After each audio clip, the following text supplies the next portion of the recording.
And then what we've been doing in the other sessions is to have each presentation. I will introduce you, you will present, and then at the end we try to have a conversation all together. And just as a reminder, our guiding questions that we thought would be generative for discussion for this panel will be: how does your practice build sororidades? Or how do sono-sororidades sound like in your practice? So our first presenter is Laura Balboa. And Laura Balboa is an independent researcher, a media artist, an interaction designer, working for open source communities and producer of Radio Nopal, based a community radio based in Mexico. And I will just turn my mic to Laura, and she's gonna talk to us about Bulla Radio, their history of Mexican experimental sound through the voices of its creators. Thank you.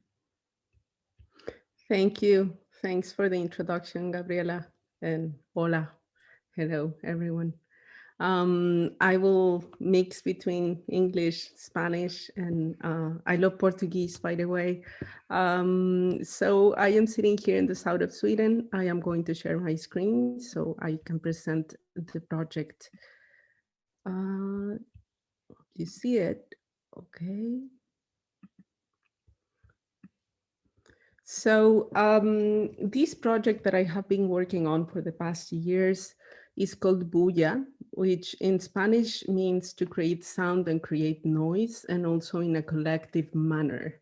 So I call it as their story of Mexican experimental sound through the voices of its creators, because I think it's very important to talk about the community aspect of the sound production, especially in Mexico. So part of the latest work that I have been doing became a radio show in community radio, as Gabriela already said. And what I call this, it's like an instrument of participatory activist research, because it's a lot about praxis, and it has a very feminist focus on how to document the experimental sound scene and production in Mexico and how it connects to Latin America. So just to give you contextual information about myself and about the work that I am presenting today, I am a media artist. For the past 20 years, I have been witnessing, and as a satellite person in the experimental scenes in Mexico, I have seen them come and go. I also co-participated in several of the events that happen in these times, as a designer doing visual identity for events, labels, and also a sound experimentation book. So this led me to figure out that there was a disparity. There was like an imbalance in the gender representation of sound experimentation in Mexico. And my curiosity led me to investigate more about this. So I started to do ethnographic work in the series of interviews, and then also the production of a podcast about women doing sound experimentation in Mexico. So I realized as well that by being a partaker in this history of Mexican sound art, I had a good network of people, academics and other artists that I can go to.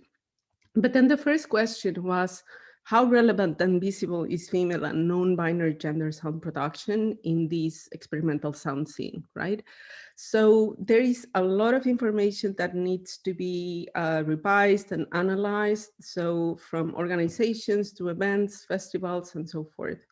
So I made this information mapping regarding the documents that I could access online. So obviously some of the websites are no longer active. So I had to go through the online documentation, and I had to do a lot of systematic searches on try to find the information, and also my personal archives, and to try to figure out what I could find that was documented in there. So events, platforms, labels, and etc. These gave me an overview. This is just an overview on the timeline of the concerts and some things that I could find. So the available public data showed like a very weak female presence between the 1990 to 2005, more or less. So, and what I could gather with the first ethnographic work with the interviews was not really matching with what I could find in the documentation. So I realized that there were some inclusions of female sound artists or sound producers, but I actually checked that there was an increase of this participation in the documentation from 2010, and it reached like a very visible peak in 2015. So with certain characteristics that I am going to tell you now. So this analysis is still in progress, but it's more or less an overview of what I could find. So there was a majority during these years, around 2000, of men and just some women included in programs, but mostly women from abroad, not women from the local scenes. Then a few women towards 2005, fewer women, but some included in programs. Then towards 2010, I could see a more balanced distribution of binary genders on female and male, but still very low. And then from 2015, I could see a predominance of female and also non-binary gender inclusion of sound producers, and also an overt feminist agenda on the events. So with this, what I could see was that the field work that I started to do with these interviews was really useful, because then they gave me their own personal networks, and then this body of work enlarged. So what I could see was that in the past 5 years or 6, more or less, there's a feminist focus on persisting and also relating to other countries in Latin America. So through festivals and online communities that were happening during those years. So these are some relevant events that were happening. And there's a key event as well that I have been analyzing a lot, because it was very important. The list of the Facebook group, and the list that Alma Laprida, the Argentinian sound artist, made. I also contributed to this list, and it was actually a really good link to network all of the work for these women. So it's called Mujeres en la Experimentación Sonora en Latinoamérica. It's still active, for example. And some other things happened. For example, Alma Laprida went to Mexico a year later, and there were like some bridges between certain organizations and groups that were doing things. So, but when I was doing this work at the beginning, I was also wondering, how could I contribute to a more balanced gender representation in this experimental sound? And I also asked this question to other entities like cultural and educational organizations, private actors, and also individuals. How can this become better? So taking the viewpoints of Donald Schoen, and also taking this theory of reflection in action, I realized during this practice that I was also intuitively improvising a lot during the interviews. So, and I was creating like a very intimate space in the conversations with my interviewees. So I thought that maybe the transcription of all of these interviews were sort of like missing out a lot of the details that were very important in these conversations. So while doing this, I reflected about it. And then I sort of like went back to the raw format of the radio show. And this is where the participatory activist research came in. Because the radio format led me to have this documentation out there in the open. So with a model that could make all of these conversations happening in real time without any edits, and also available to a broader audience. So it transformed from transcriptions and podcast to a radio show. So it was a complete different approach. And also, just to give you part of the details, the idea was to create an open documentation of this diversity and also facilitate it through giving a space to all of these producers. So I think Donald Shen also has a nice analogy about this, because he's talking about how jazz musicians improvise while they are playing. So they put their knowledge into it, but also improvise on the go. And this is more or less what it has been happening with the project. So these are the key points that I go to before the interviews. So I set up a guide, a track list that is curated by the guests, and also we talk about it during the broadcast. And then they have to think about the motivation of the tracks in advance before we meet in the interview. So I give up a script to them with very basic questions. And also the tracks can follow any order. So we improvise on the go on the conversation, and there's no restriction whatsoever on the sound that they can include. So they can include their own production only, production from other people, and the motivations are discussed during the program, during the show. So it gets very interesting because they talk about the references, their own discourses, and also what are their motivations during the production that they do. So then, yet again, more questions come up. So how do sound producers and representatives of different genders understand experimentation?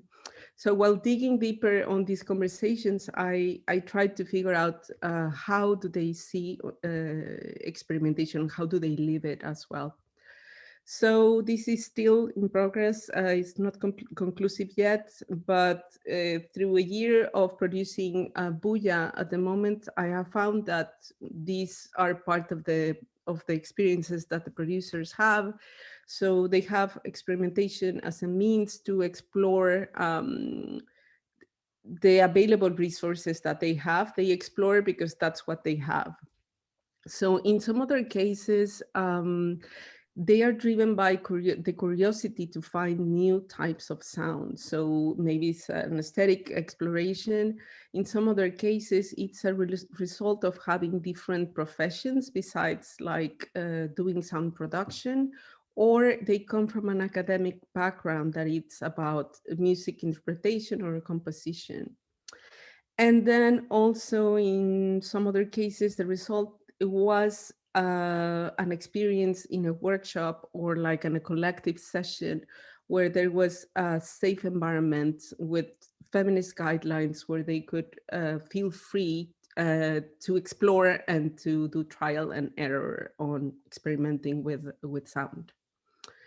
The current research question, I think, at the moment for the program is how can these inclusive, reflective components, how can I build, or how can I share a model that it's replicable, or like also can be iterated into something that also serves the purpose for organizations, other people, to, let's say, enforce the inclusion of or the balance of gender representation.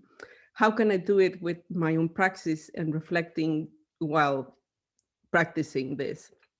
So I still don't have the answers yet, but what I noted, or what I noticed during this practice, was that by giving this platform to the sound producers and also allowing them to express themselves out in the open and very openly, gives us more information that can balance this very poor documentation that has been happening in the past decades. So in some cases, they have been talking about several isolated events that are not documented at all, for example. So Bulla can contribute in an activist manner on setting up a registry or like a document somewhere in the internet where people can access and see that this existed, that women participated, that female identified people participated, that the LGBTQ plus community participated, and how was their sound experimentation happening. So it has happened in several ways. I think this intimate space has been very good for all of us to know ourselves. And also for me, I've been learning a lot from them. So I feel, I consider myself very lucky because I can also reflect on this practice on the go with them. And the information that I have continues to grow. It grows as I go more and more and more and more. And this leads me to the conclusion that it's possible to balance this gender visibility. So thanks a lot. This is my contact, and I'm looking forward for the discussion as well.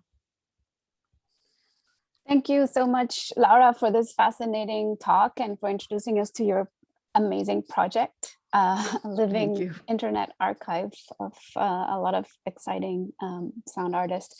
I would encourage you to share the link of Radio Nopal in the chat so people can access it directly. And so we're going to have questions at the end of the presentation. So I'm going to move on to introduce to you Sarah Shamash, who's going to talk to us about listening to sounds of undomestication, a performance art project that I believe she realized with Dina Chong, who's here. So Sarah Shamash is an artist researcher with a PhD on an archive of films in Brazil known as Video nas Aldeias.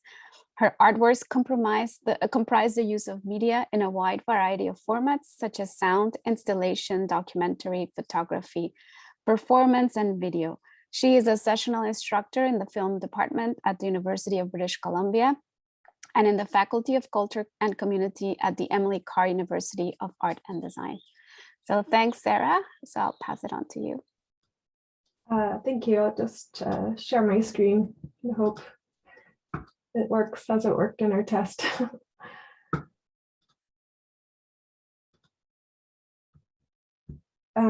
Okay, now I can't see anybody, but just let me know if you can't see. All looks good. Okay. Okay. Well, first, thank you so much to Gabriela, Amanda, and Freya for organizing this panel and bringing us together. I'd also like to start by acknowledging the land I'm on, the unceded, stolen, and ancestral lands of the Musqueam, Squamish, and Tsleil-Waututh First Nations.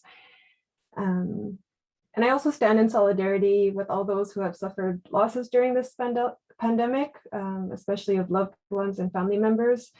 And I say this with one foot planted on these unceded lands in Canada's northwest coast, and the other in Latin America and Brazil more specifically, where there's been terrible loss of human life by a criminal and genocidal government, and abuses of and attacks on human rights, ecological and racial justice.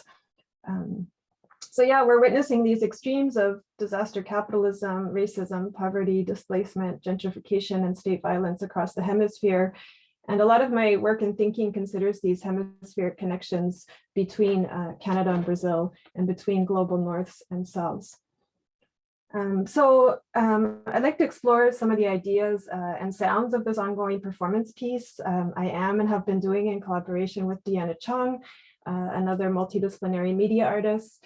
And I mentioned that it's an evolving collaboration, and collaboration has been integral to sustainable creation models for myself and a lot of the women I work with, especially women of color and caregivers. And it's an ongoing act of protest because we're constantly responding to a political context that continues to be bound by patriarchy.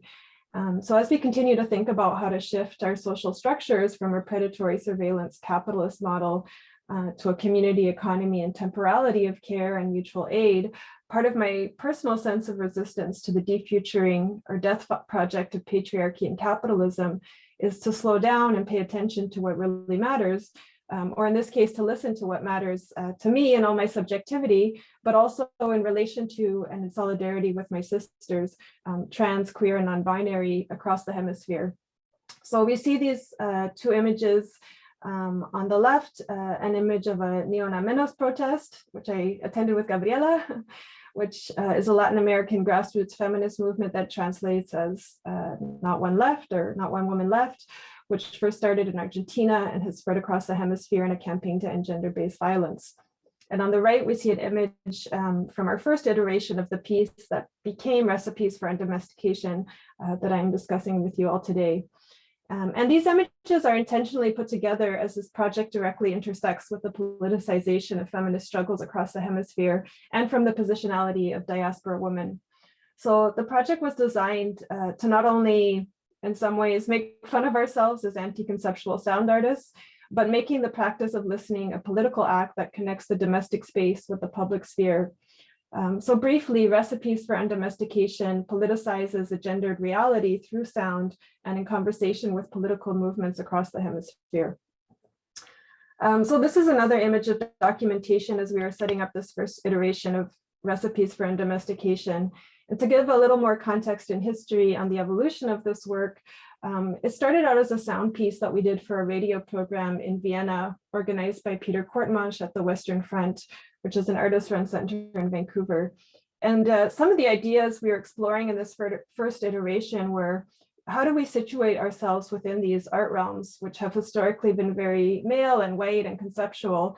And how can we play with this male-dominated history of sound art by inserting ourselves and our realities into these spaces through sound that disrupt these narratives and draw attention to other narratives and other ways of framing the narrative.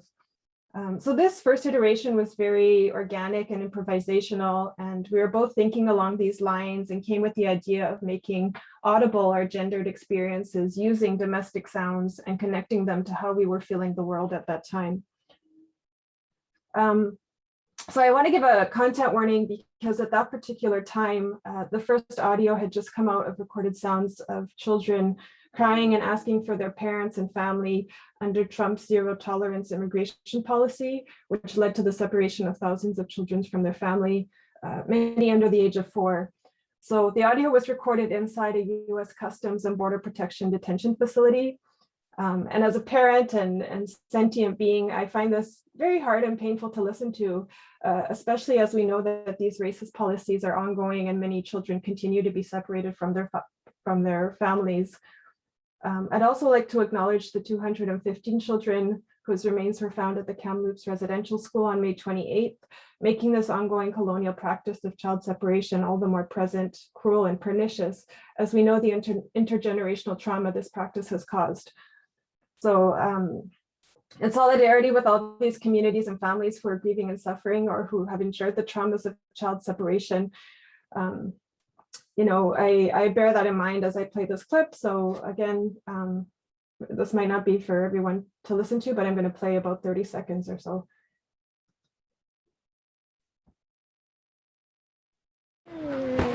¿De dónde son ustedes? ¿Y tú? Guatemala. No llores.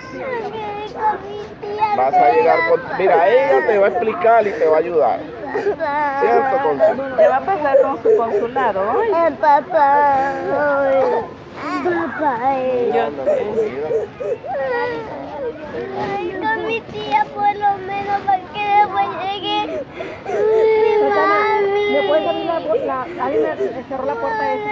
Que me venga a traer mi tía para llevarme. Ella llama a tu tía. So that was happening in the world and continues to happen. And I chose to include this audio in this first iteration as a protest against the US government's crimes against humanity by making audible and material the intentionally cruel and humanitarian crisis that was unfolding. And we mix those sounds, recorded sounds, with other recorded sounds from our daily lives, in particular our domestic spheres. So I included sounds of my son, who was a similar age to these very young children. He would have been 2 at the time, along with performed live sounds of chopping and cooking and stirring and baking and pot banging. And we wanted to bring in this connection between our domestic and public sphere by associating the cacerolazo in Spanish or the panelazo in Portuguese to blur those lines between public protest and domestic duties. And as a parent of a young child, no matter what atrocities are happening in the world, breaking our hearts, you know, I had to feed my kid and get him ready for school every day. Or when school was shut down during the pandemic, I had to make sure he was cared for and stimulated and happy and healthy, knowing that these children were facing, you know, these atrocities and abuses of a broken racist and patriarchal system. And that act of care and caretaking is something we wanted to highlight in the face of the social blind spot within a capitalist system that has come under more scrutiny during this pandemic. But ultimately, we're in a system that undervalues, underpays, or doesn't pay for care work, domestic work, or even artwork. And this blind spot of undervaluing care work was also true of the sound art space we were occupying for the sounds of caring, even when it's heartbreaking to listen to, or at times cacophonous, we're not being represented in that sphere. So we wanted to create an intentional rupture with the conceptual and minimal sound artwork to insert this at times chaotic reality of our subjective sound experience that included the coexistence of caregiving and political identification within larger social movements and processes. So, you know, we could be at home making a meal, listening to the news, feeling heartbroken, or in the streets protesting, and simultaneously living with the constant needs and interruptions of a small child. And all of those oral stimulus that hold different personal, cultural, and social meanings synchronized into a singular auditory experience. So we brought those both singular and shared experiences together side by side, exploring this much larger, often gendered collective experience that in many ways is very banal. Being at home, cooking, taking in what is happening in the world and caring for our families. But it's also very real and yeah, sometimes very gendered. So we were interested in developing those aspects of our lived realities together. So in January 2020, we did a more intentional and choreographed version that included audio, performance, and video.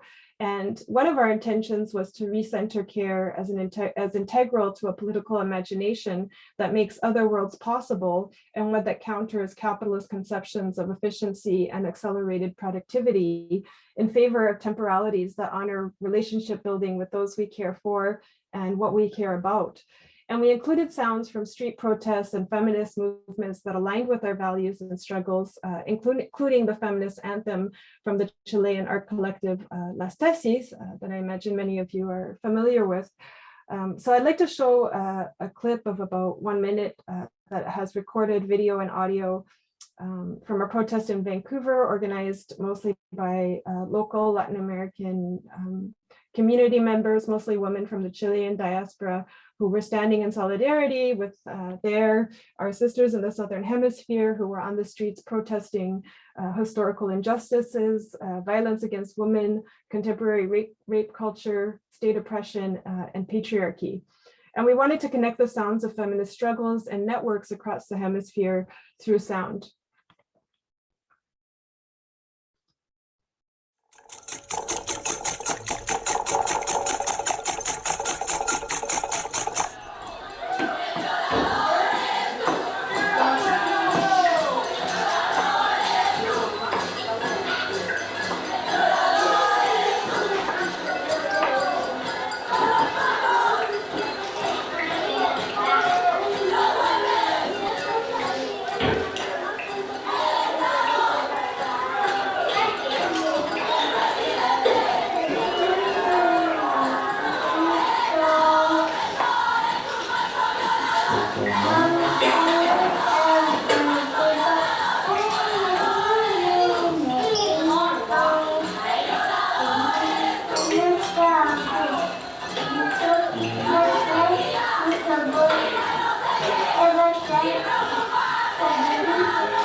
Okay, I'll end it there. But this project is in dialogue with an evolving kind of social political reality that continues to resist the ongoingness of patriarchy.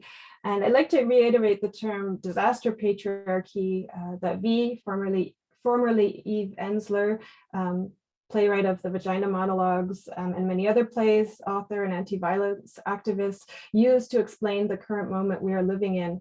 And I'm quoting her, she says, where men exploit a crisis to reassert control and dominance and rapidly erase hard-earned women's rights, end quote. And I'm showing a slide with a screenshot from her website because it says at the bottom, no movement will survive without our sistering.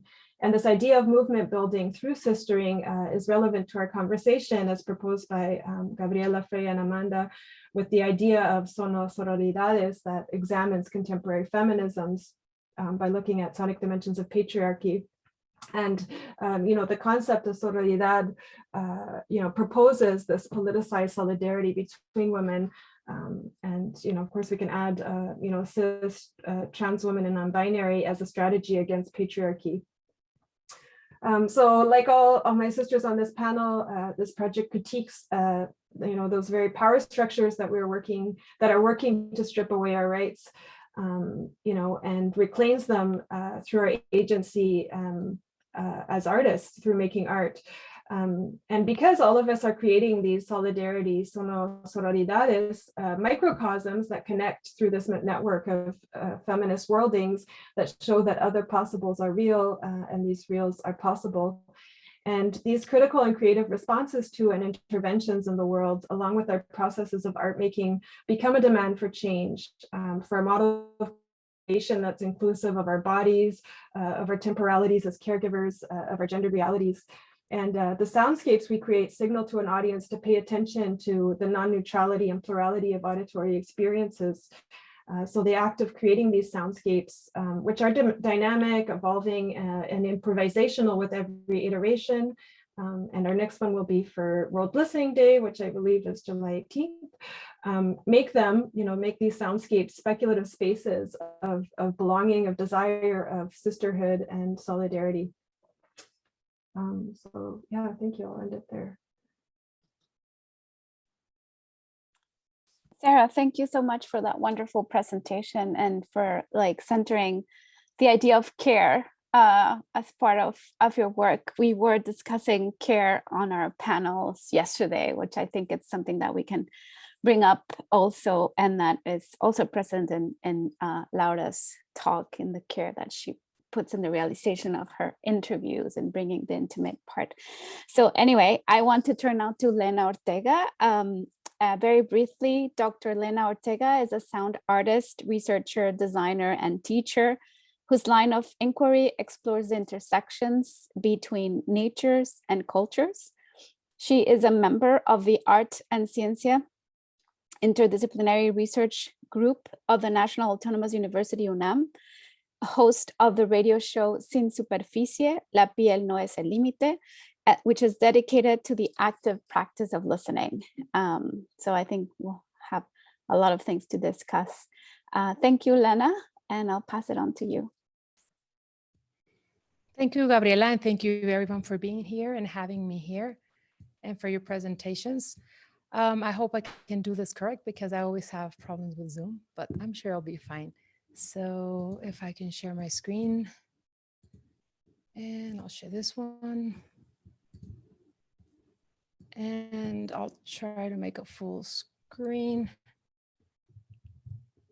I can never do it. Anyway, oh, here it is. Okay. Can you see it well? All looks good from our side. Thank you. Well, my presentation is called Unclimbing the Summit, which is a quote by Nan Shepherd, a feminine approach to sound. I was thinking about this question, one of the two questions that you brought up. The first one, how does your practice build sono-sororidades? And I also have a radio show on Radio Nopal, like Laura does. And the radio show is now being broadcast as well on Radio Tsunami. So, and it's called Sin Superficie, La piel no es el límite.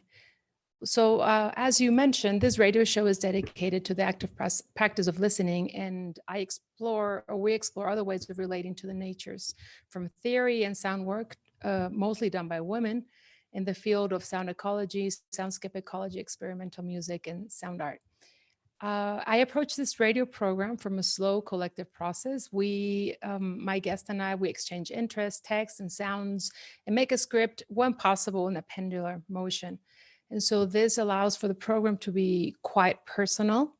It's usually about an hour and a half of sounds, and we play 15-minute sounds or 20-minute sounds, because the bottom line of this show is to be able to listen slowly. We play as well work in progress, or sound performances or concerts. Sometimes the women that showcase their work don't have, for example, a concert, they don't have the files. So I go online and I record it. And so and then I give them all the files. So that is something really cool. So they're able to have some of that files that they didn't have before. And this program is mostly, it's their show. So sometimes it takes a very theoretical line. Sometimes we have even had sound performances at that time. Sometimes maybe poetry. So it's a space for them to be able to showcase their work and their voices. I have had the pleasure to interview philosophers, thinkers, musicians, sound artists, biologists, like Salome, Kate Carr, Anya Yermakova, Morita Vargas, also Amanda, just recently, Manja Ristis, Robertina Sevjanic, Laura Luna Castillo, Paulina Laza, Marta Riva Palacio, and I have had the pleasure of playing the tracks of many more. And in the beginning, when I started, so this program is mostly focused, like I just mentioned, on experimental music, but also on sound art that is focused on the ecology of sound, bioacoustics, sometimes, rethinking the relationship between humans and non-human animals. And so at the beginning, when I started this show, I realized it was not so easy to be able to find all these artists and researchers. But then as I started pulling the thread, we could say, I could find many more. And so I've been really happy with what has been happening here. And I think it has also helped me to create a network and to be able to connect people with people, which is something that I believe that it's really important. And so these are some of the shows that I've been lucky to have.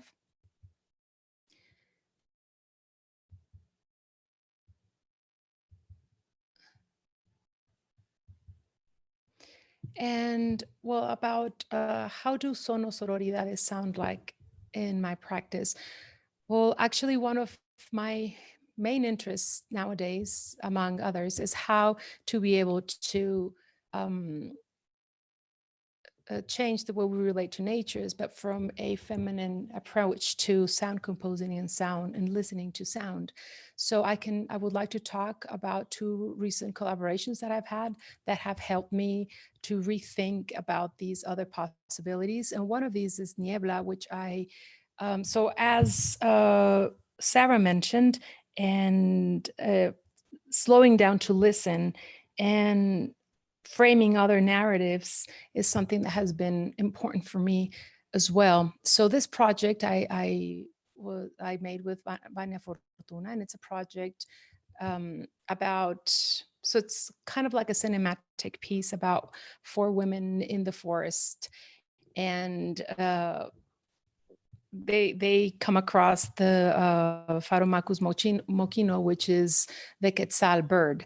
And so it's a story, about that encounter.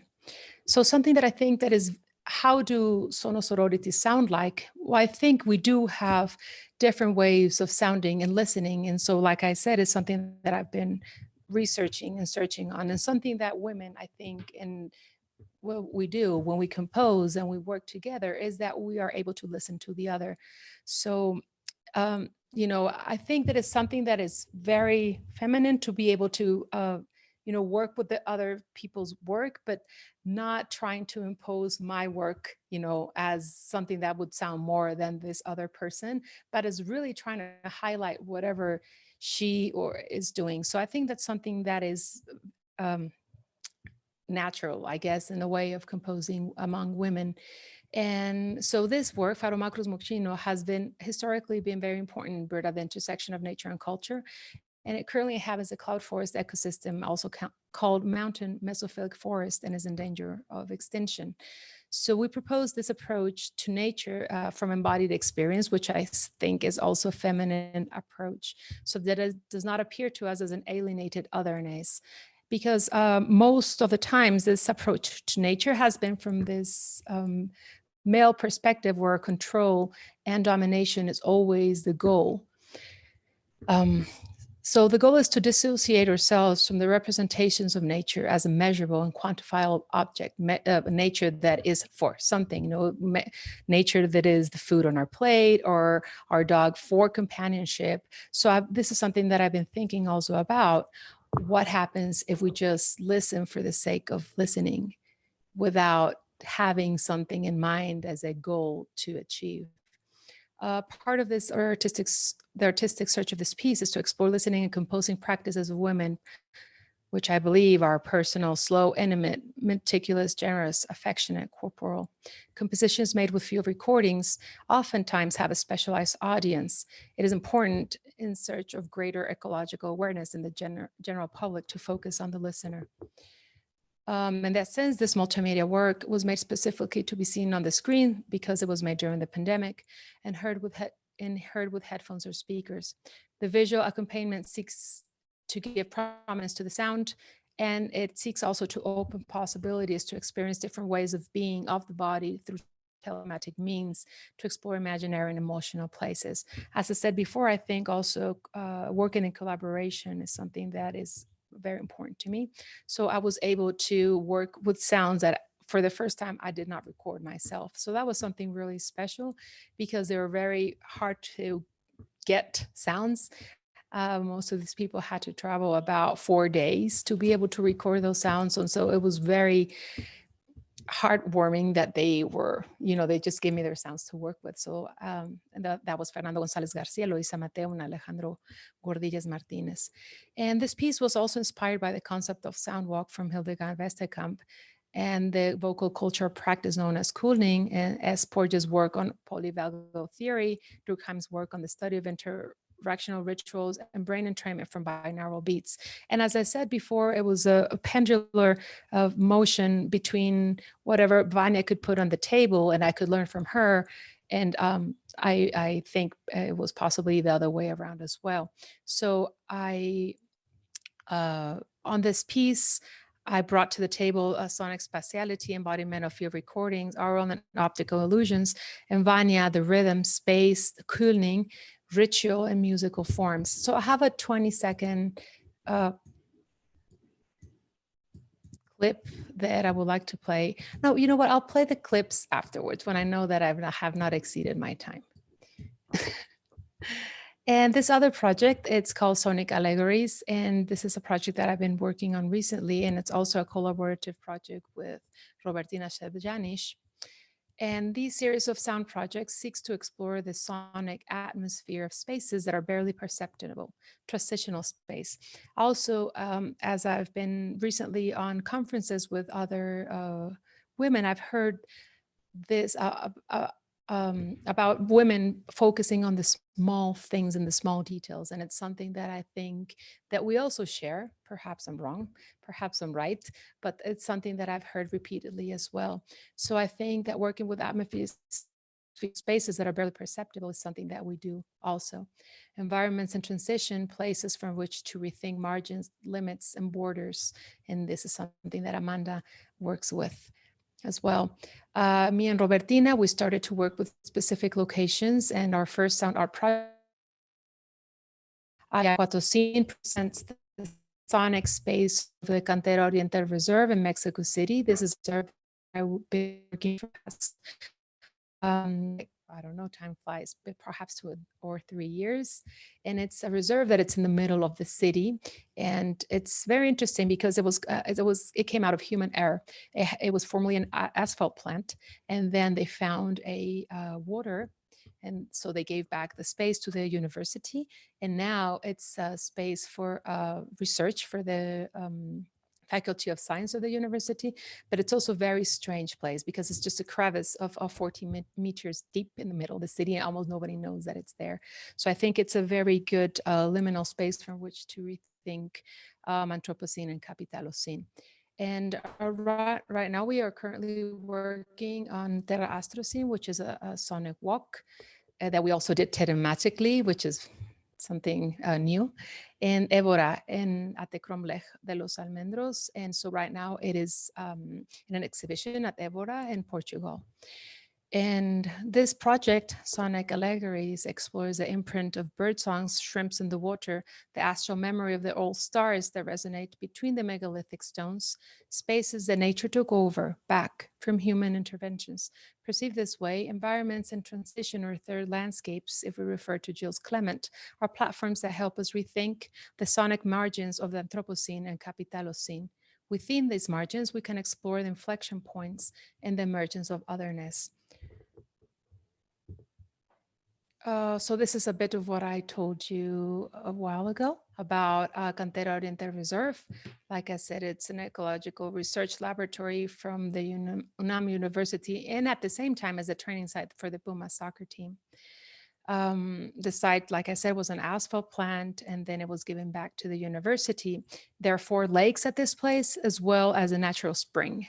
And so this work is a piece composed with field recordings of the Cantera Oriente. They each tell a story of the place.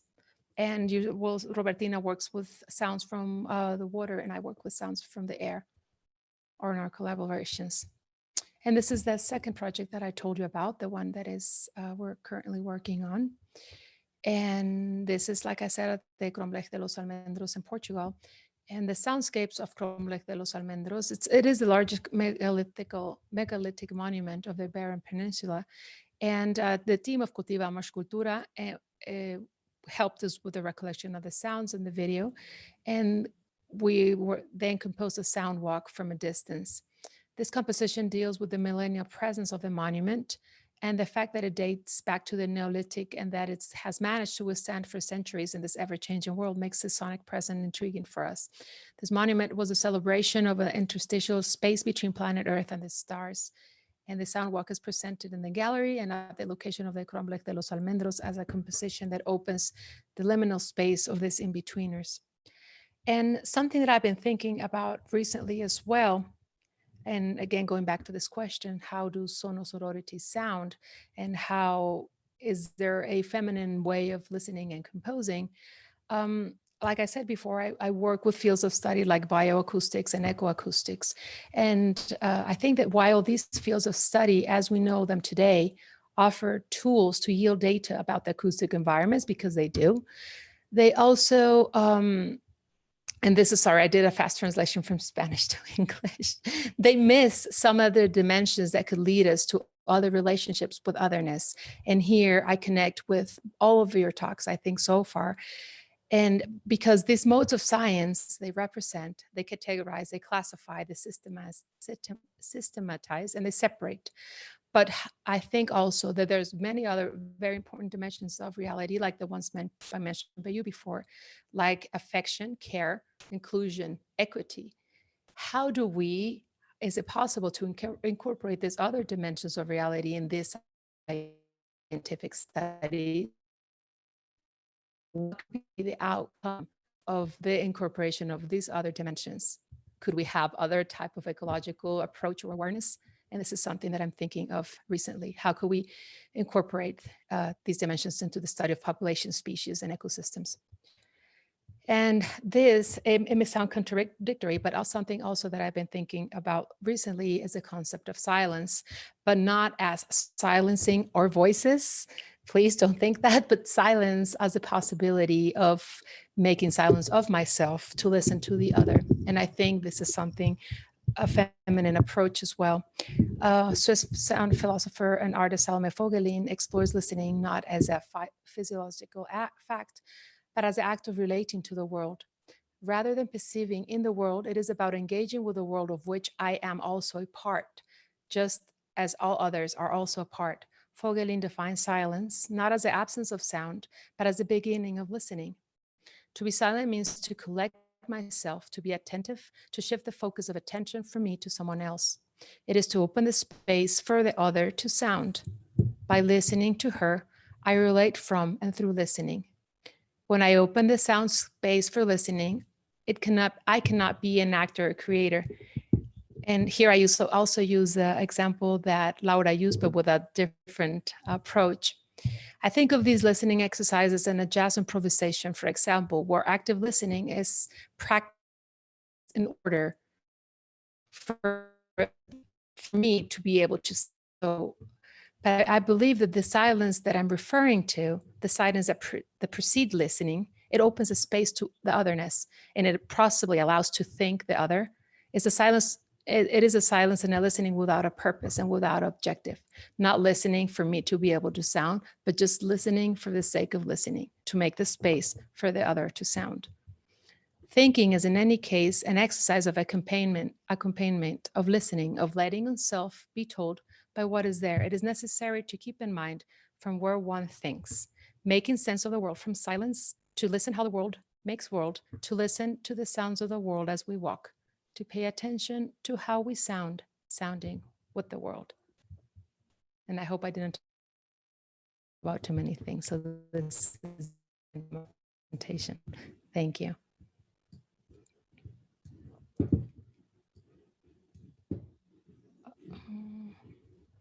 Thank you. Fine. Thank you, Lena. Maybe after Amanda talk, we could listen to some of your clips. You promised you were going to show it. Yes. Play them for us. They're just very short. Okay, well, so yes, thank you for that presentation. I think, there's this this thread that's emerging about that Sarah mentioned very broadly in terms of disaster capitalism and how notions of care, slow listening, improvisation, intimate, all these characteristics that sometimes are used to stereotype a very binary idea of gendering as feminine, and we can reappropriate them, as Lena is doing, as a form of listening to or being part of our ecosystem, right? Listening to the non-human, listening to others. That's very powerful. So thank you for that, Amanda. I'm gonna introduce you, but I don't have your bio, which I should have known by now, by memory. So Amanda Gutiérrez is a Mexican sound artist based currently in Montreal. And I'm gonna let her take it from there because I think she's worldwide known for her sound walking experiments and amazing art practice. So tell us something about yourself, Amanda, and then tell us what you're gonna be doing. Yeah, thank you so much. Actually, it's a great sideway because I actually going to introduce this presentation by positioning myself within my research creation project, and that is better than actually reading a bio. At least to me, it's more like engaging. And in this moment, I'm going to share my screen. And okay, so I think you are seeing it now. And this is a project that I'm currently working, and I also have to say that I'm in Montreal, in the unceded land, in right now in the unceded land of Kojinaga. I hope I'm pronouncing fine this, but it's very important. I start having the more acknowledge about this as I arrive, and I start listening this land of acknowledgement that I thought it was very important. I also start hearing it here and there in some events in New York. What I want to say with that is that I am aware that I'm in a space that has been colonized, but still this is an indigenous land, and I see And I'm part of that realization, and I want to acknowledge that.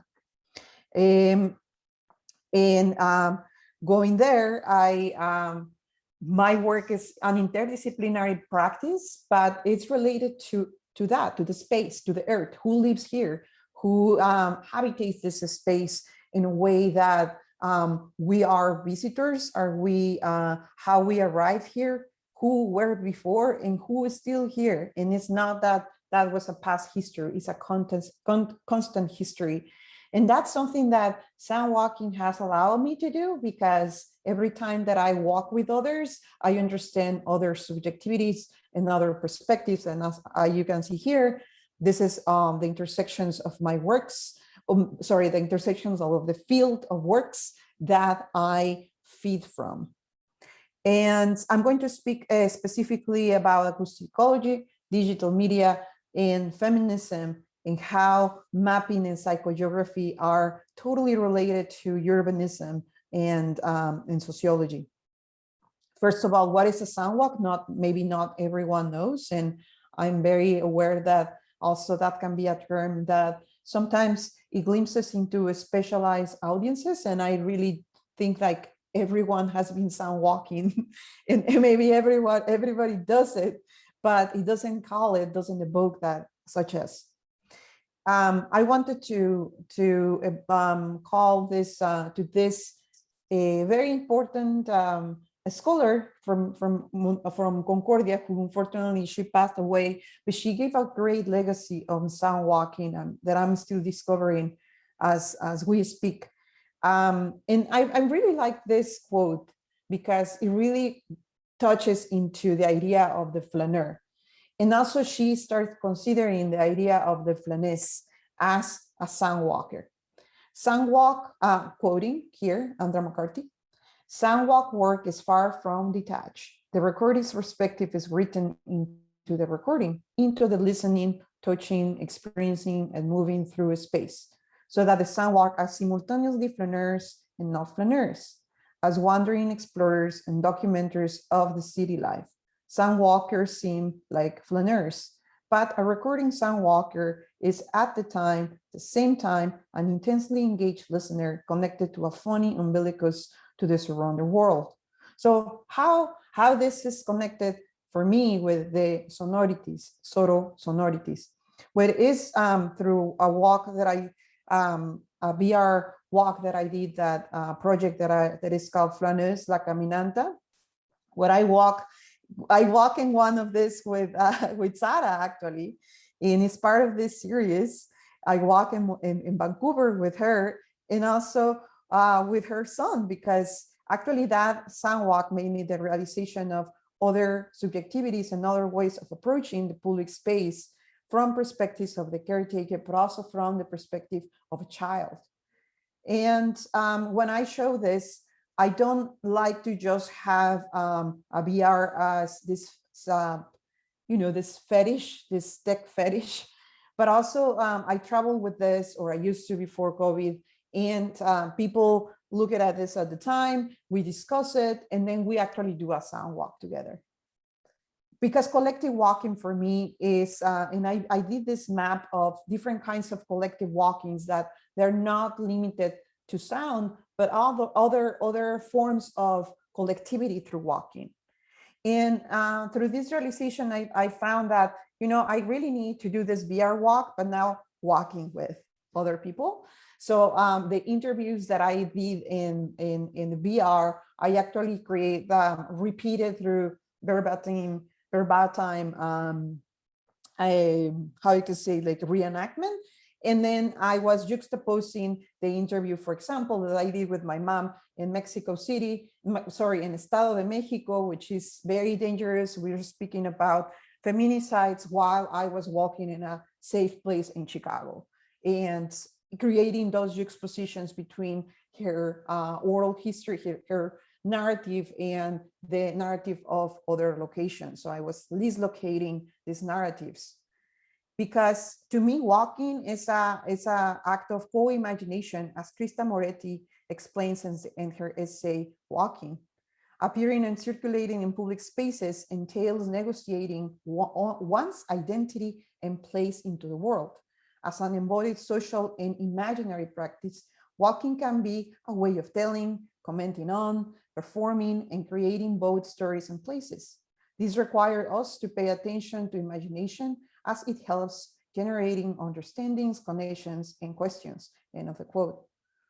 And that's why I create, I don't want to say I create, I actually collaborate with Wallace Johnson, creating this, putting together this action, or what I really want to think about, and I've been writing about, collective ephemeral. So collectivity also can be an ephemeral act. Collectives, forming collectives also can be an ephemeral gesture of actually volition. And to me, that's very important, because as places change, as landscapes transforms, also social relations in ourselves as immigrants move from one place to another, and those collectivities also change, shift, and transform.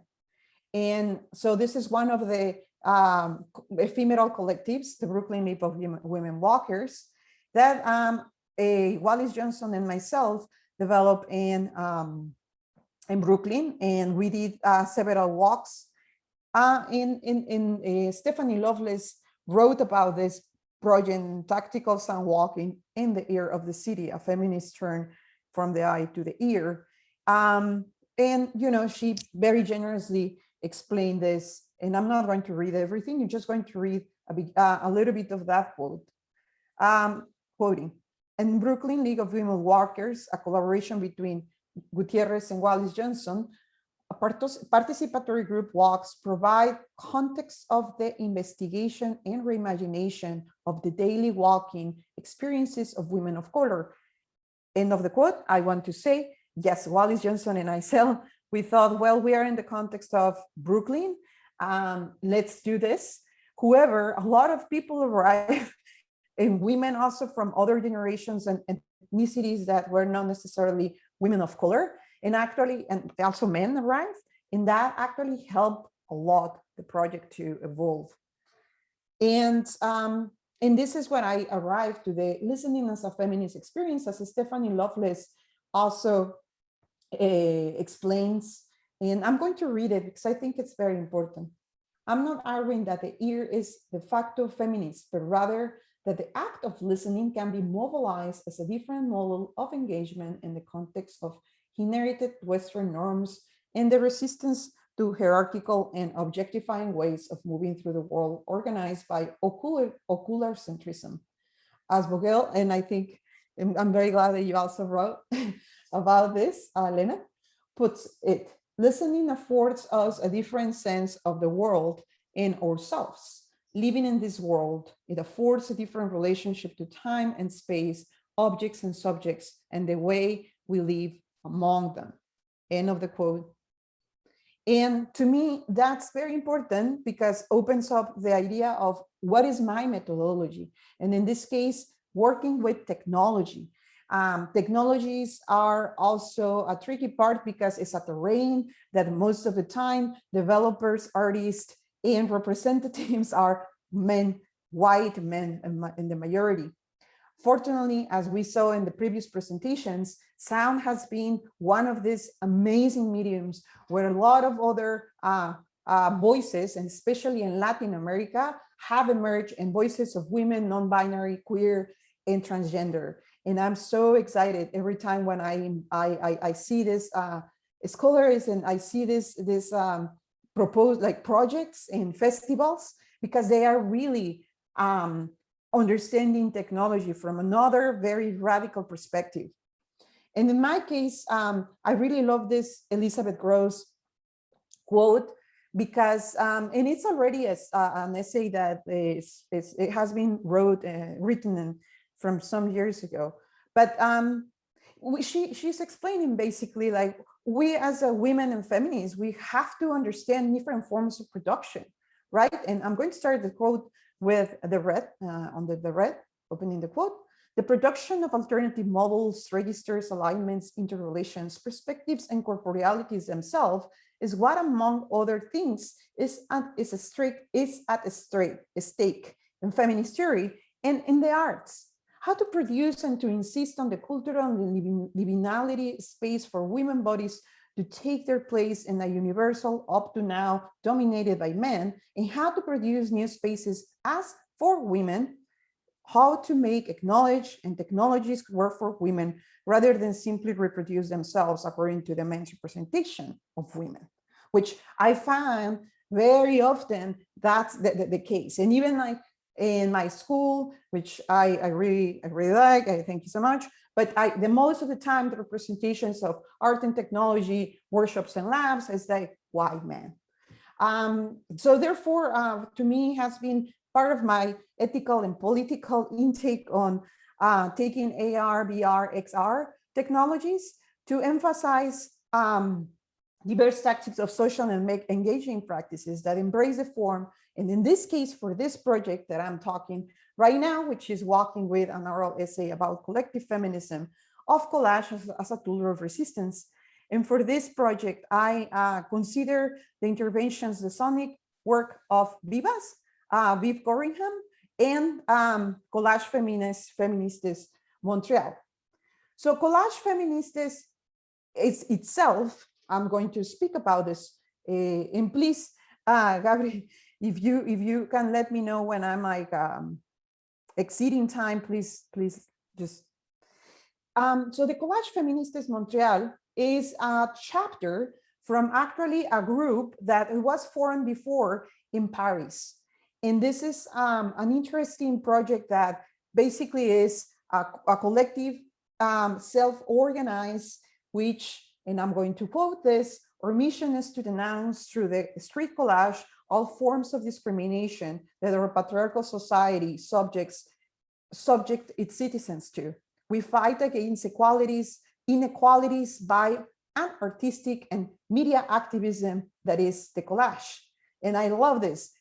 Armed only with our paintbrushes, we reclaim the streets of Montreal with slogans chosen in a collegial manner, with no leader or hierarchy or values to stick to our skin and to our walls of the city.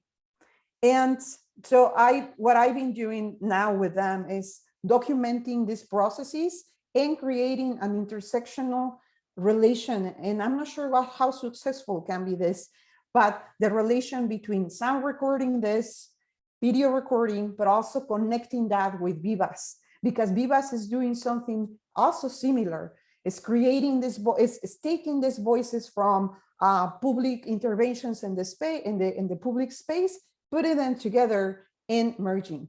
Because of time, I'm not going to show this video, but I will be also very happy to leave the video. It's only 7 minutes on our chat, and you can see it alone. But I'm going to, don't play. I'm just going to say that the sound that you will hear in this is actually the sounds of field recordings that I've been doing, and also the database of Vivas. I'm going to play it. I want to put that later. Sorry, because I don't want to divert. And in the public space is very important to me, because in the public spaces is where all this meet, right? And the key questions for this is what it does mean to walk and listen together. What can we learn from each other and from the space? What are the stakes involved with women sound walking together?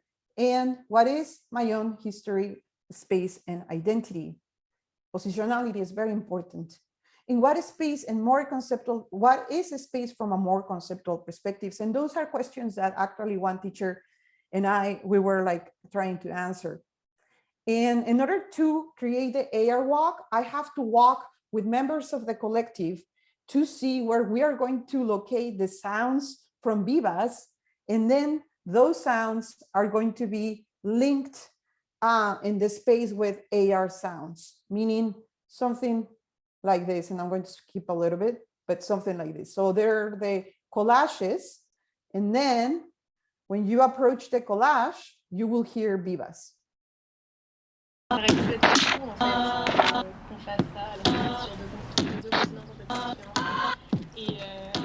And the interviews of the creators of the collages, the sound collages vivas, and also the collages of the makers of this methodology, I guess, like both methodologies emerging together in the public space.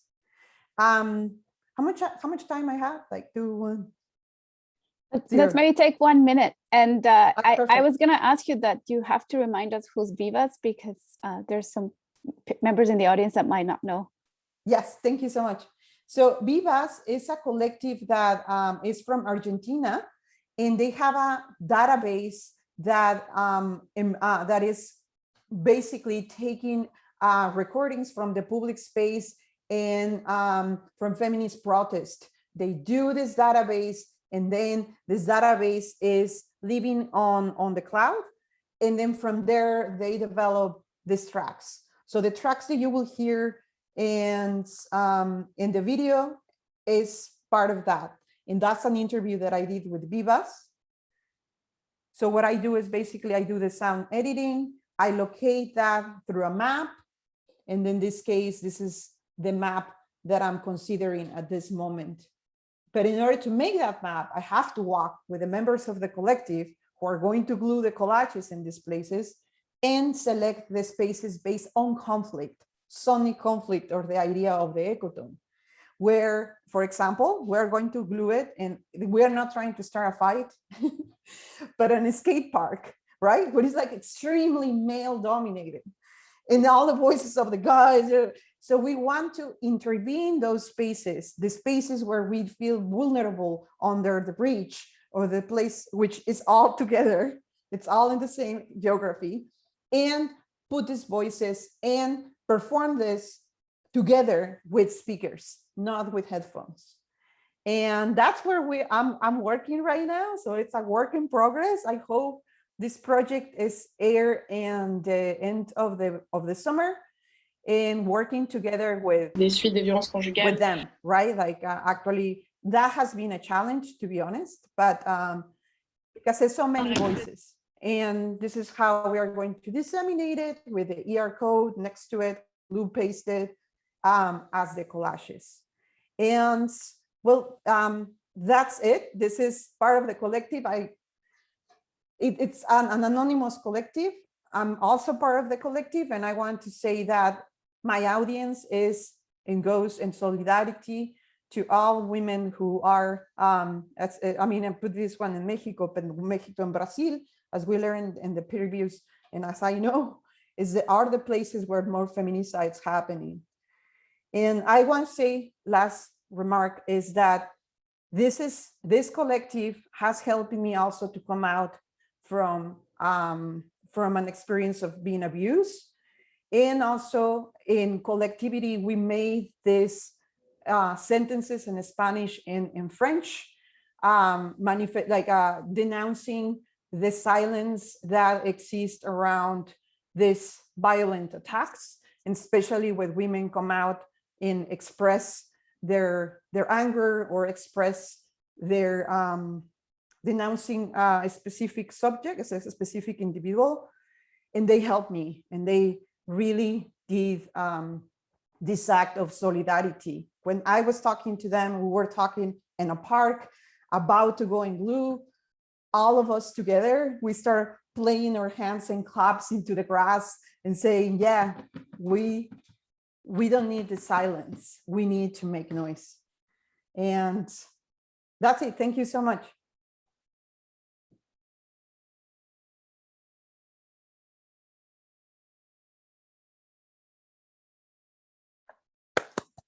Thank you so much, Amanda, for sharing that really powerful work and for sharing your experiences in creating this space of Sono-sororidad, and sharing that with us.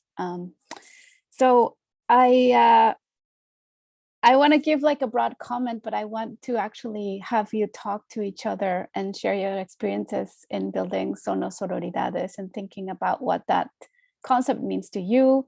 Lena addressed it really succinctly. I think all of you are addressing it in your own ways. What I found a connection between all of you is how you're giving voice to other narratives and intervening a space. And I was wondering also if you could speak about how do you approach production from a positionality that which is very important, as Amanda mentioned, but as a position of care. I know Laura's, her interviewing, this relationship with their interviewers is what inspired her to create this Bulla Radio in that way, the method. In the case of Sarah, she was talking about all these things that she was listening to and the horrifying recordings of the children taken up in the border, as she was herself thinking about how to intervene this male space of conceptual art in her own town where she was located, and how to bridge her experience as a young mom in relationship to what she was listening. And Lena, like walking and confronting nature. And also I was very interested, Lena, how you talked about how in your own radio program that I'm like missing, listen, I just missed the title, but you mentioned that you offer this ability for your artists to distribute and not produce, but you distribute their work. So you make the recordings for them, that you put them in the platform. If I understood correctly, you pre-record their tracks and then put them if they're not available, which I think it's a way of like actually also intervening the soundscape besides your own work, which is like actually thinking about our relationship to the non-human and to the ecology. And Amanda and like bridging, this public spaces, this intimate stories, and building bridges between, Argentina, Brazil, Montreal with your sound walks. I just find this really, really, really producing, really conducive to a discussion about your how do you intervene, how do you give voice, how do you care for others, whether they're human, non-human. Yeah.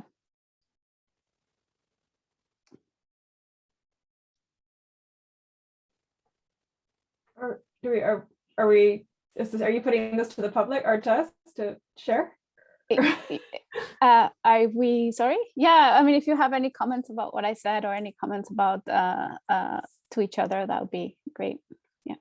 Yeah. Oh, just to connect some of the ideas that everyone shared, I was thinking about, Laura, you talked about this idea of creating space, like I feel like sound art has been so historically linked to, this more conceptual agenda or technology, Amanda, like you talked about how technology is so built around these things. And yeah, I feel like kind of an outsider with like the sound art world. And I just came like from this very, I don't know, like I didn't have an education in sound art, or it wasn't, academic, or I didn't have training especially.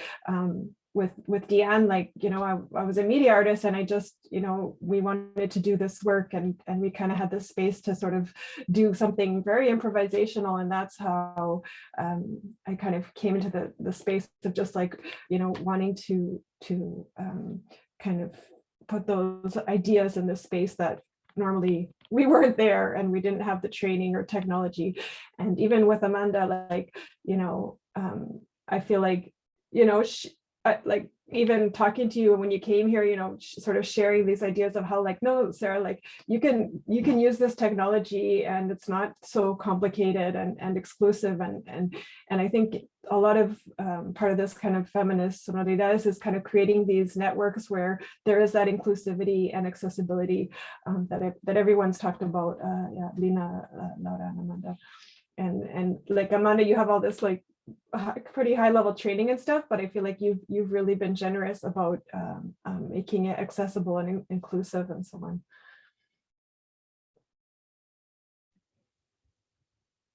Yeah, I like the fact as well that there's a common topic between all of the talks, and also the work that we are doing in terms of care, the concept of care, and also creating these safe spaces.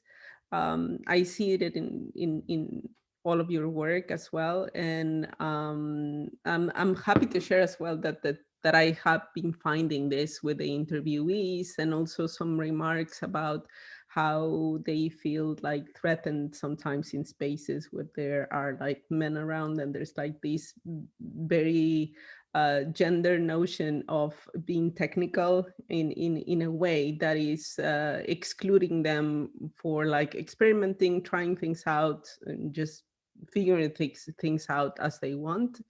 So the creation of these spaces and also opening up these conversations for other people to hear and to listen, I think it's quite important, because then it opens up a space for expression, and also to take down the myths of being highly technical, for example. That's something that I have found in several of comments from the interviewees, and how technology has like these false notions of being gendered. And I think it's really important to have this. And I am happy that there's a networking around the work that we all are sharing, because with Lena, I have, Radio Nopal, also a lot of things that are coming together and that are crossing over in our work, with Amanda as well, with the Vivas Collective. Amanda herself is part of the archive that I am putting together, and I'm glad that this will open up for me also other avenues of linking my work to other people. Yeah.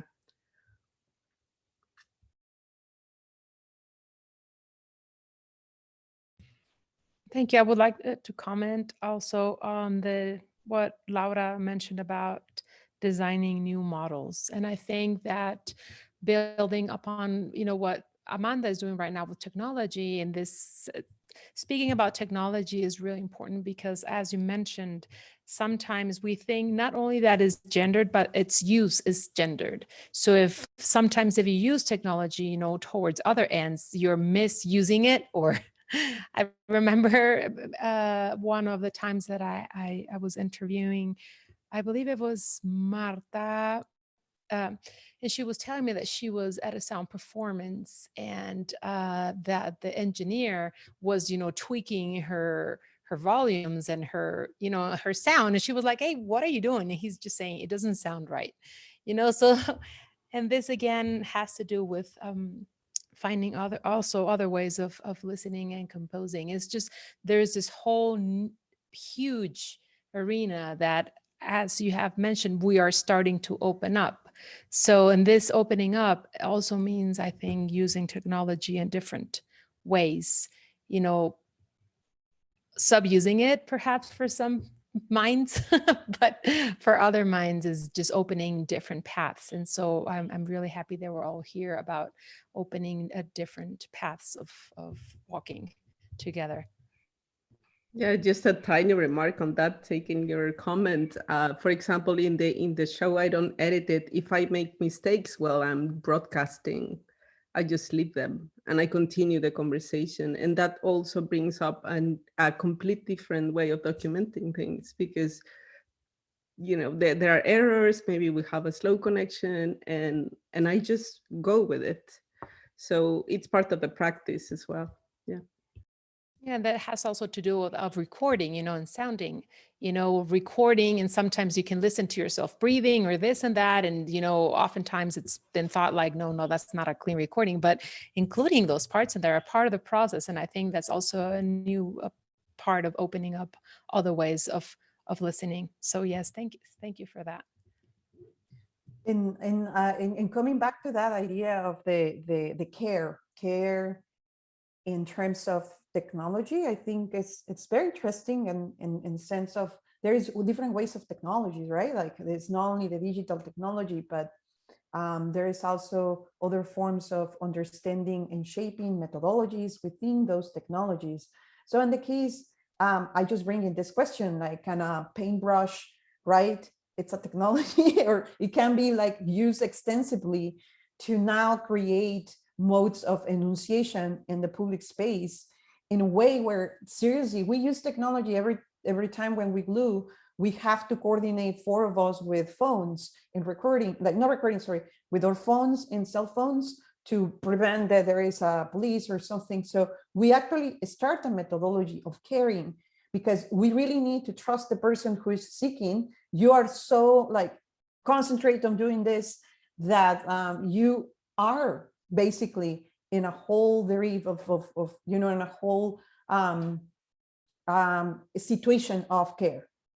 You care for the other, you don't know them very well, but you care about them and they care about you. And this is one of the most important settings where I feel feeling accepted in a way, right? It has been, there is the limits of translation with French, but it has been a very accepting space and safe space. Within that, I won't say that I knew Vivas because Laura Balboa introduced me, right, to Tatiana Eumann. And then from there was another layer of care by speaking on text for days and days and days and being very intimately connected through our voices and through cell phones with also Tati Cuoco or Tatiana Cuoco, who is also a sound artist in Argentina. So these bridges of care are extensively irradiating, right, to other venues. And in this case, even to Laura and myself through our latest, unfortunately, event that we have to do, or action, yes, a feminist action that we have to do of sorority to protect and to prevent more other events of I don't even know how to say it, but violence, yeah, gender violence inside our community. Yeah. Mm-hmm. And this is really, to me, this is really really amazing, and has been through sound, all through sound. There's so many interesting comments in the chat that I'm gonna save the chat and put it up on our Google Doc, because I think that's what's coming up. And sometimes I when we hear listening listening as a feminist practice, or listening as a form of care, for me sometimes it stays in the abstract and I don't know what that means, because obviously listening is a cultural construct, and we listen to race, we listen to discrimination, we listen to violence. And so I think what's going on, how you're unpacking the way you listen through care and demonstrating those examples, also your relation to technology, is like really positioning or defining what do we mean by a feminist praxis of listening. I think Ana Mora talked a little bit about that, and I don't know if she's here.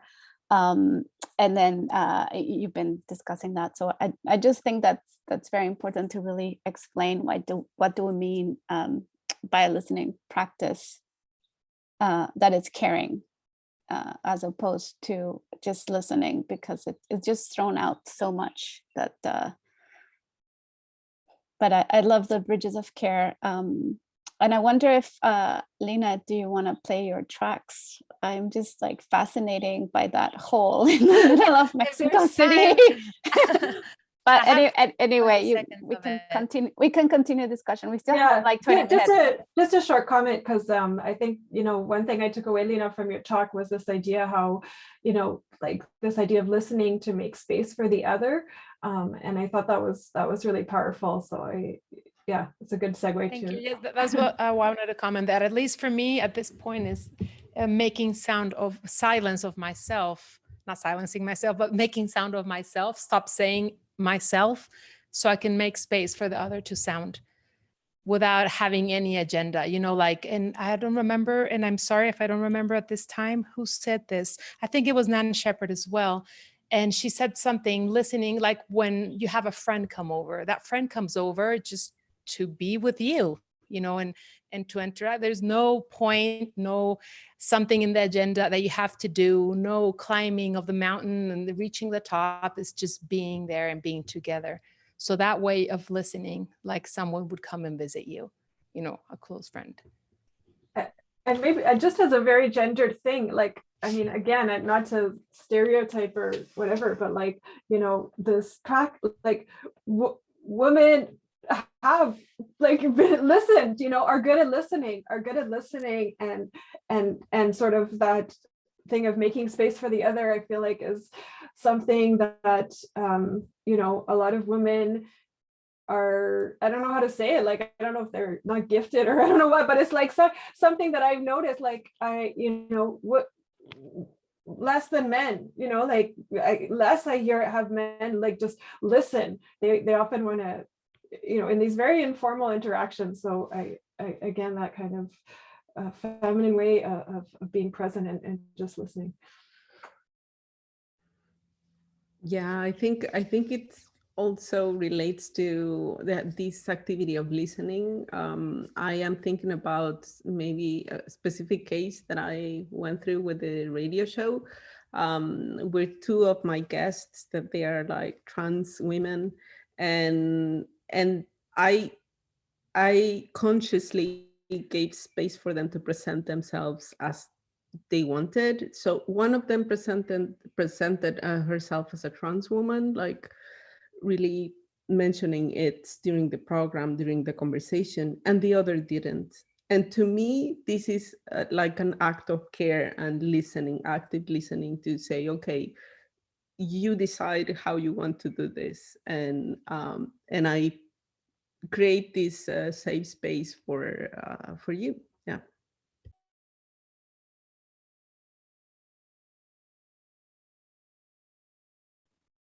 That's a very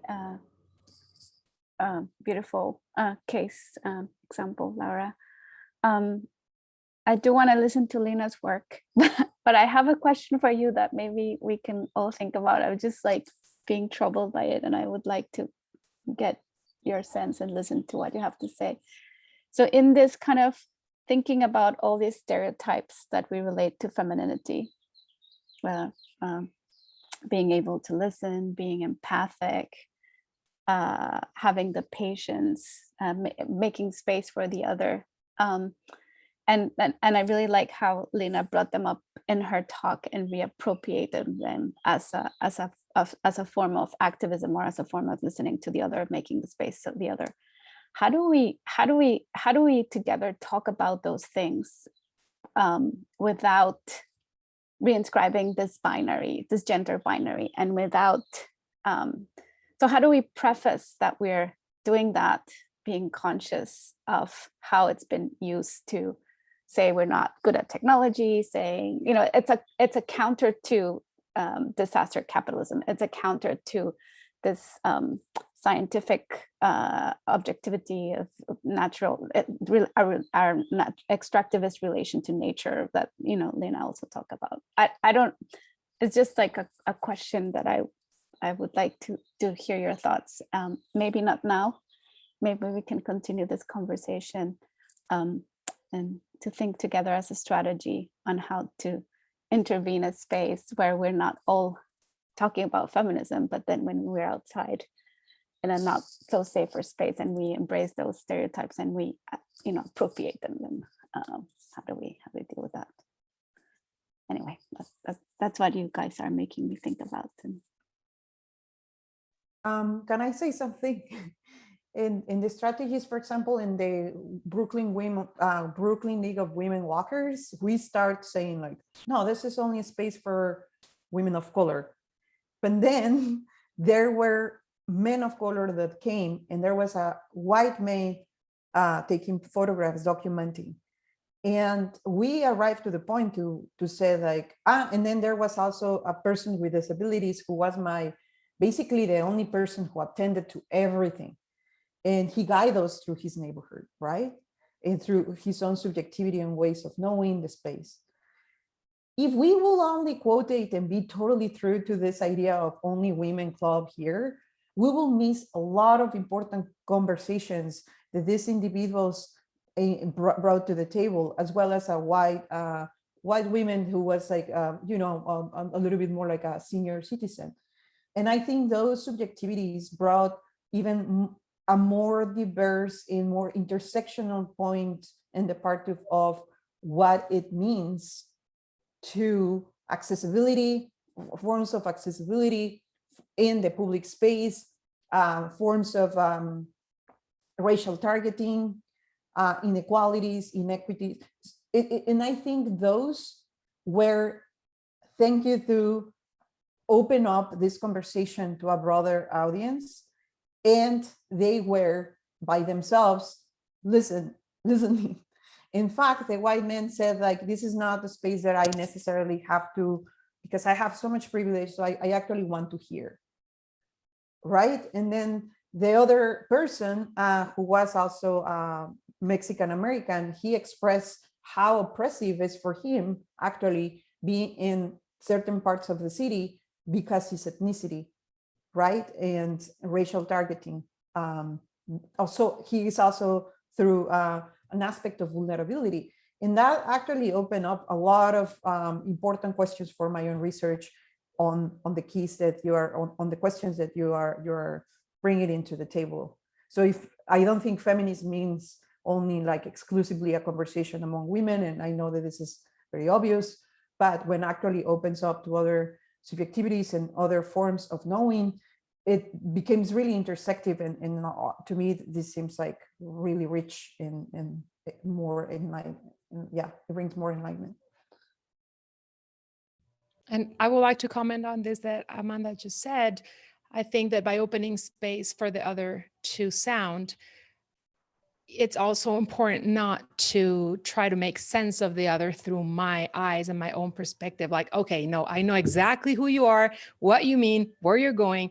You know, as we make space for the other to sound, is making silence of ourselves and trying to not, you know, make sense of the other person through of our own eyes. Being a Mexican, whatever, you know, academic, this or that, is just putting pause, you know, to your own making sense of the world, to make is listen to how the other makes sense of the world.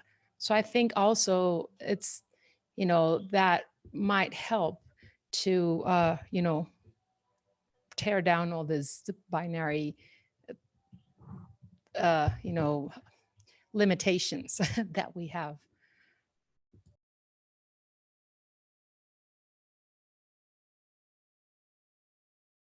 Yeah, I love the metaphor of silencing ourselves and making space for the other. That's I love it. Thank you for that.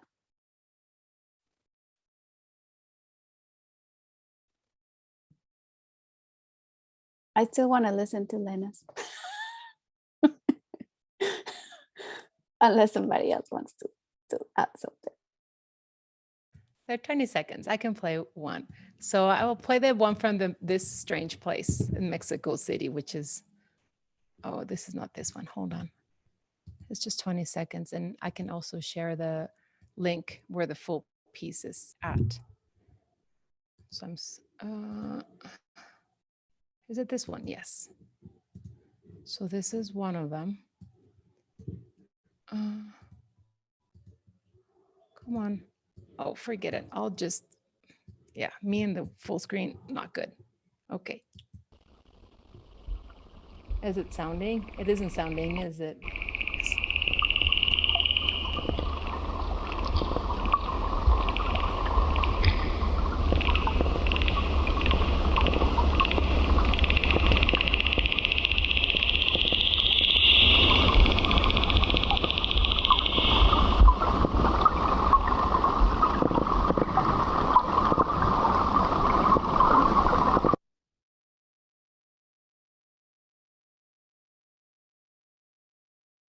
So is that edge the level of the, like where you're standing?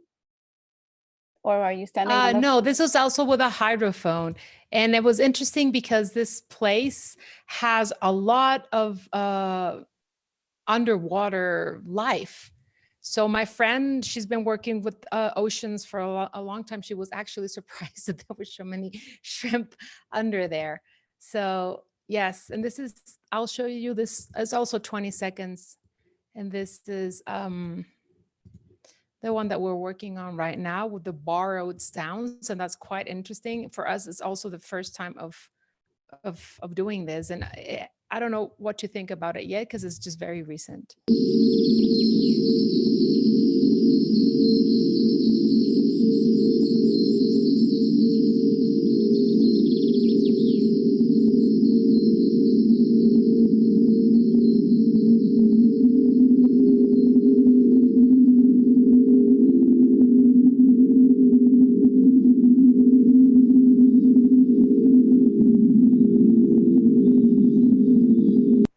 So the idea of these pieces are also to be very abstract and immersive and more emotional than specifically speaking about places.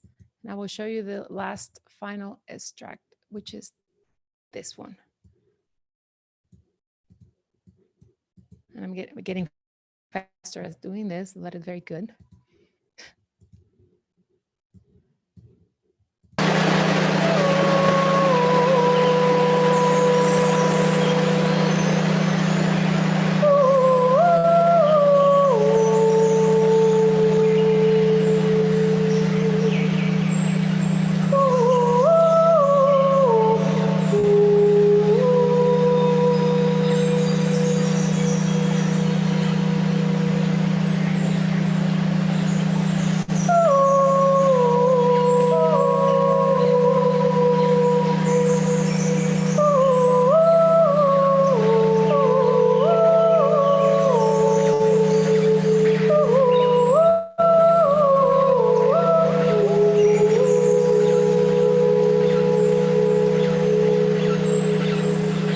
And this was a part where there was a chorus of 4 women calling to Faro Macruz Mojino, like in a very slow call, you know, waiting for the bird to appear, if it did want to appear. So I will happily put the links to the full pieces here. Yeah, this is in Mexico City. So the first place is in Mexico City, in this very strange crevice in the middle of everywhere. No one knows almost that it's there. And it also talks about strange privileges, right? Because it's only accessible to people from the Faculty of Science. And whenever someone goes in, it's like, what is this doing here? And it's also interesting to think that it was an asphalt plant, and it's also full of concrete. And then the life is just thriving in the middle of the concrete. So it's one of those, like I said, one of those places from which to rethink the Anthropocene. And the second place is at Cromlech de los Almendros in Évora. So yeah, this project is about talking about liminal spaces and from those margins to try to make questions about dealing with the non-human animals. And then the other one, it was just a space in our minds where we escaped from the pandemic, you know, trying to build this not a real place of where these women could meet with the birds. And then it was, like I said, it was 4 movements, we could say. And then the last movement, they were all, the women and the birds were, you know, having this sort of chorus or conversation. So magical, Lena. I love that so much. And it really speaks to me about a few days ago, I went to a seminar with Dylan Robinson and Hildegard Westerkamp, and we were talking about this idea of the extractive nature of field recording. And I feel like your work really counters that. And it's very much more about an offering rather than extracting something. I found that really, That's also an important question that I have for myself. And I'm also, I'm thinking all the time of how to work with these sounds. And there's no conclusion. It's only a work in progress, of course, but I have thought about different, how to deal with these sounds. It's not an easy question to ask, what to do with them, how to use them, you know, how to compose. It's a big question for me, one that I'm trying to work with as I make these pieces. Thank you. Oh, I'm so happy you shared that. Thank you. Yeah, really important questions on the ethics. I think it came up in our other panels. One of our panelists, Susan Thorpe, talked about care as an ethical barometer for dealing with sound. And then in our previous panel, Maria Torres and Concepcion Huerta were also thinking about how to deal with sounds that they're getting from the families that have disappeared children or family members from the violence in Mexico. So how do we deal with those ethical things, right? And that's an important question that maybe some methodology of care that's you guys are I can see in all of your presentations, even in the example that Laura just shared with the experience with the two trans interviews. It's really interesting to think about the ethics of field recordings. I don't know, Sarah, do you want to talk about that bit of ethics? Because I think that I found your presentation so powerful because you really were able to denounce the ethics that were going around you, like how you could not be aware of what was happening in relationship to your work. It's just very interesting to me how sometimes you think about how you use sounds, and in another one you use them and you put them into context to understand your position in the world and how we're all affected by all these things that are happening. Yeah, I think everyone in a way addressed that, and this idea that yes, positionality is really important, and how we're responding to these things happening in the world, how we're in relation to them, in relation to those sounds. And it was a very, for me, and I'm sure a lot of people, it was a very emotional response that I had to that sound. And so I wanted to make that kind of that outrage that I had somehow like material through sound and as a protest to that cruelty. So it was very, it wasn't conceptual at all. It was very again a kind of emotional response, as a parent, as just like anybody that felt that outrage. So I don't know, that was my thinking and ethics in that moment, in that space.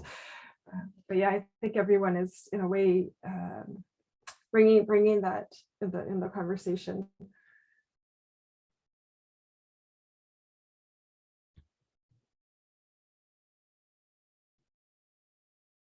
Yes, I would love to hear have a sound gathering with all your works and have them speak to each other.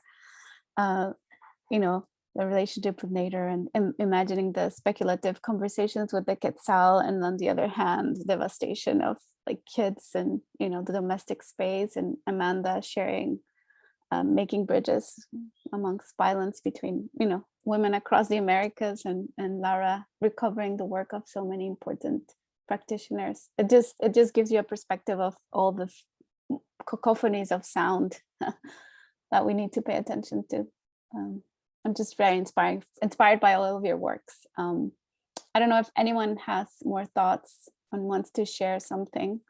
I want to remind you that our Google Drive is open. You can post links to your work if you want to share, because I'm saving this chat, but I don't know when we close the Zoom meeting what's going to happen. I'm also recording, and we're going to be sharing those recordings. Maybe an audience member wants to ask something. Exactly, yeah. Sorry. Yeah.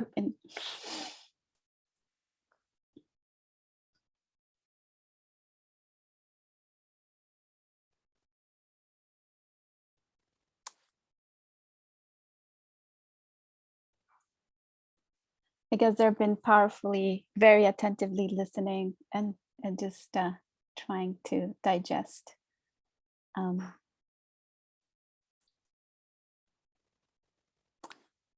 Dina Chung just wanted to ask you if attendees can get a copy of this Google Doc, so it's powerful. Yeah, I think I will discuss with everyone, because there were some panelists that were sharing works in the previous panel that were private. So I'm just gonna go around and ask them. We'll Amanda, Freya, and myself will send out an email, and just to make sure that everyone's okay. Maybe we'll do a public one and then a private one for the members of the panel. And we're probably going to be talking about how we move forward with this idea and how we enrich it with your participation. And so we might propose to do something collective with all of you. And so that's going to be another way of sharing. And also the recordings are going to be available at the Sonoridades platform at some point. So that's another way.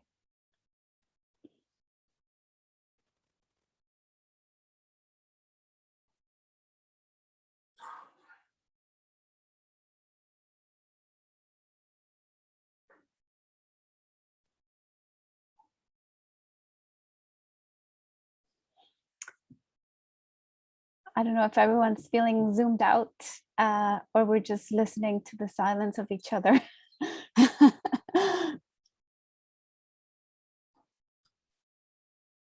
The garbage truck is going through my house, so I just silenced that one. Yeah, well, this was happening. The ice cream truck was also passing by around the neighborhood. I like your color-coded bookshelf. Oh, thank you. It's a bit nerdy, kind of like designer. Yeah, I know. I like the nerdy designer aspect of it. Yeah, totally. Yeah, it's impressive. So tell us how you did it. It took a long time, actually, I have to say. And since I continue to buy books, it's even more challenging because I have to rearrange them and it takes me a full day. So it's, but I don't know, I enjoy it. So I don't know what to say about that. Yeah, maybe just one comment that something powerful again is another takeaway for me is, yeah, I think it's really the kind of solidarity. What's powerful that it's also, yes, this idea of silence, but also not being silent when it comes to like denouncing violence and and denouncing patriarchy and especially like other artists that have been abusive or violent in that space. So I think that's really powerful. And just, yeah, we stand in solidarity with you as sisters that are doing that work. Yeah, thank you, Sarah.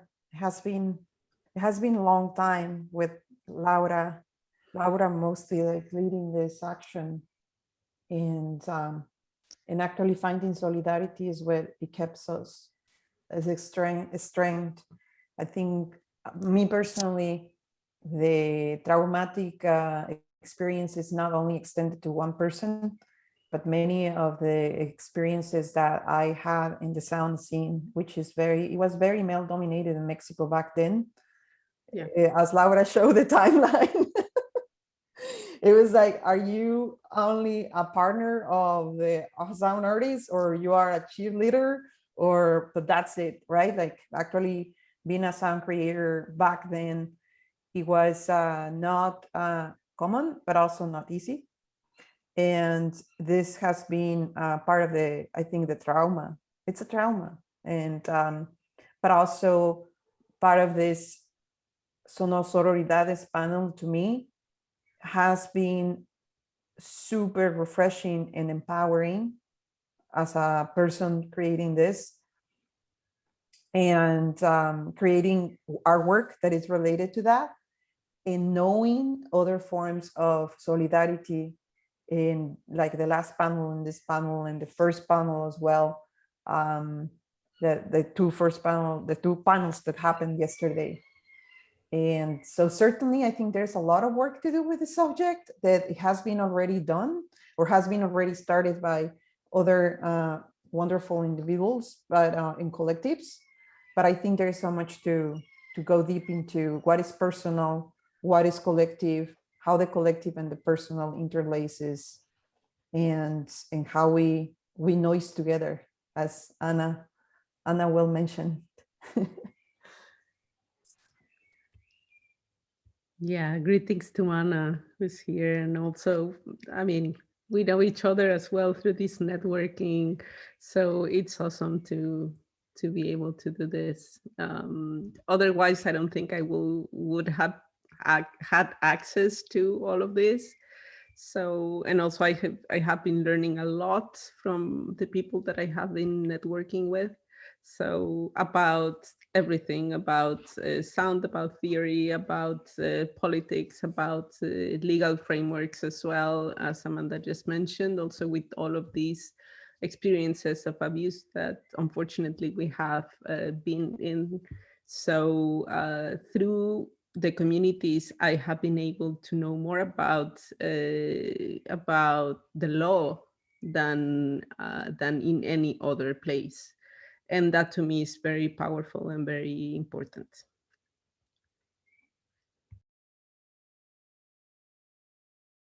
Thank you so much. Really. Thank you for everything.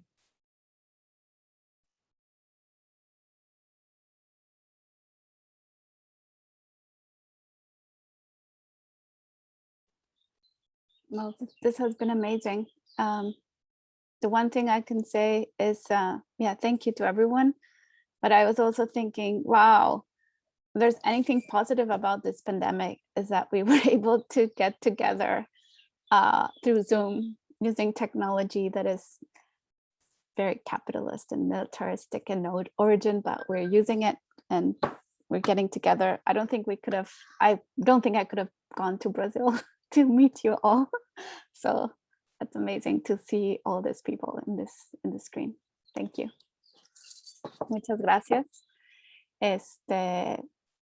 No sé si Freya y Amanda quieren decir algo, pero si no, vamos a seguir en contacto y vamos a seguir haciendo redes y tratando de hacer cosas juntas. Muchísimas gracias. Fue un placer escucharlas y estoy muy inspirada y muy agradecida por estar aquí. Gracias.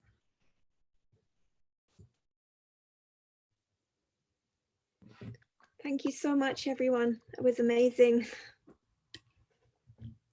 See you tomorrow. Thank you.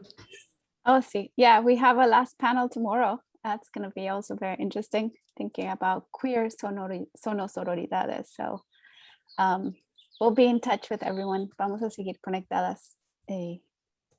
Seguiremos en esto. Gracias a todas las personas, a Gina and Burku Yasin, who's been here, Burku, and Anna and Gabriela. I think he left, but great.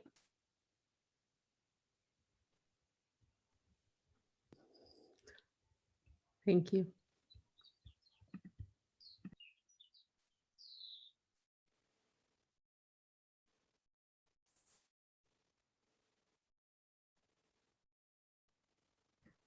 Bye, Gabriela. See you tomorrow.